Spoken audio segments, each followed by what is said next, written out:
माझा एक जवळचा मित्र आहे, त्याचं अपार्टमेंट आहे.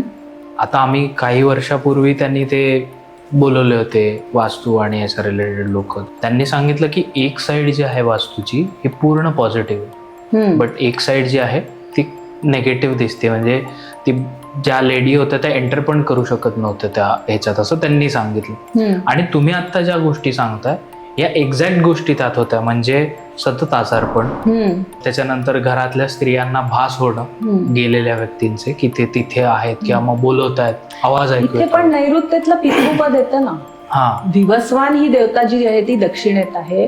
तिचा जो आहे तो गेलेल्यांच्या म्हणजे आधीच्या योनीशी संबंध आहे. बर, मी तेच बोलली की हॉन्टेड हाऊस कधी होतं, उत्तरेतही दोष आहे 180 डिग्रीवर. ही द्विऊर्जा पद्धती आहे. एक काहीतरी दोष आहे तुमच्या घरात आणि लगेच तुमचं घर बाधित झालं असं होत नाही. जेव्हा पूर्वेत दोष असतो 180 डिग्री, पश्चिमेत दोष 100% असतो आणि वायव्येत असतो, ती या दिशा पूर्ण बाधित होतात.